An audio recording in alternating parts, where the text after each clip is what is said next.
Previous session, we have seen a number of benefits of technology in the education system. This is the second part.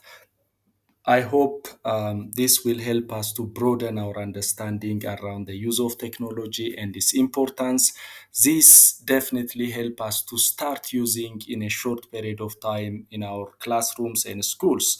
So under the second list, the first argument goes to policies and strategies. If you see Ministry of Education policies and strategies, they all revolve around embedding technology in the education system. So schools and classrooms, teachers, school leaders needs to start thinking using technology in their schools and in their teaching and learning practices. The second argument is around education and society.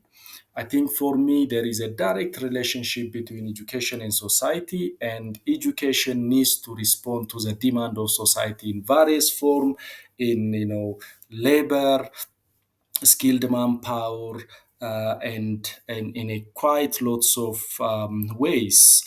For example, the picture in my left is agrarian society. So the education system during that time focus around agriculture, increasing productivity, and how to plow land and so on. Then on the right side is industrial society, which is more of increasing productivity and fit for jobs within industry.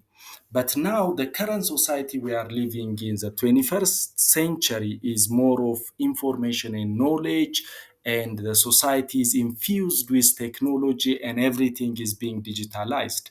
If you see different sector like banking sector, transportation sector, health and agriculture sector, everything is being digitalized, and now they are heavily using technology. But the current education system is not in alignment with the societal need, and there is some kind of gap in this area. Let us watch to this video.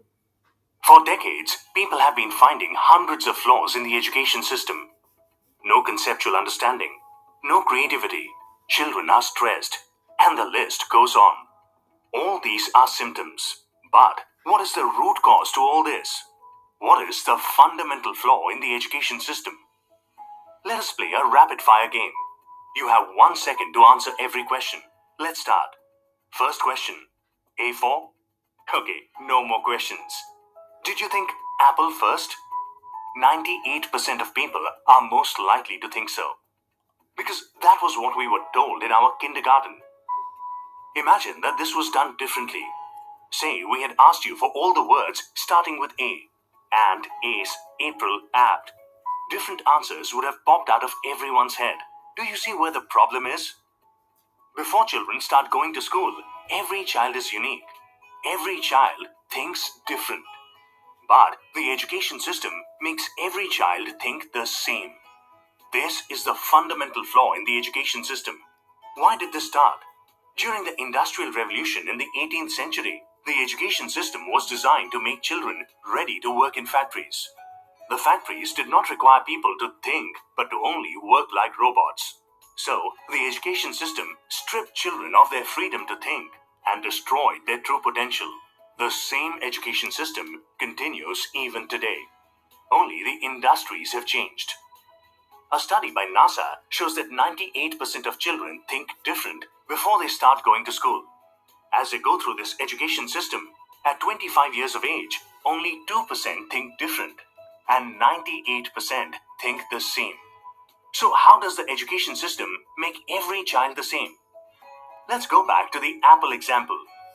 Kindergarten lessons told us that A is for apple. We asked you for words that start with A. Our education system gave us the answers. We asked you a question. Answers make you the same. Questions make you different. Right from kindergarten, the education system keeps giving answers. Instead of asking children how plants make food, the science teacher gives you the definition of photosynthesis. Instead of asking them to describe the sun, the teacher tells them that the sun is a ball of fire at the center of the solar system. Through their years in school, children lose the capability to think on their own. Whether it is their choice of career or their relationship or any situation in life, they become dependent on others for answers. they completely lose their true nature and their extraordinary potential remains unrealized. Now, we face a million problems in the world for which we are only awaiting answers. So, what is the solution? We need an education system that recognizes that every child is different and is questioning based so that it brings out the extraordinary human potential in every child. Green for the Child is a nationwide movement which calls upon. So I believe technology will help us solving the problem we are observing in the current education system. So the other argument is learning evolution. As learning, the teaching learning process has been evolved over years. We start using Blackboard in formal classes, but now innovative technology like laptop and desktop and other technology gadgets have been in use to teach students and to facilitate the teaching learning process. But in our country, still we are at blackboard stage and there is stagnation. Look at these pictures. There is no change in 1902 and 2022.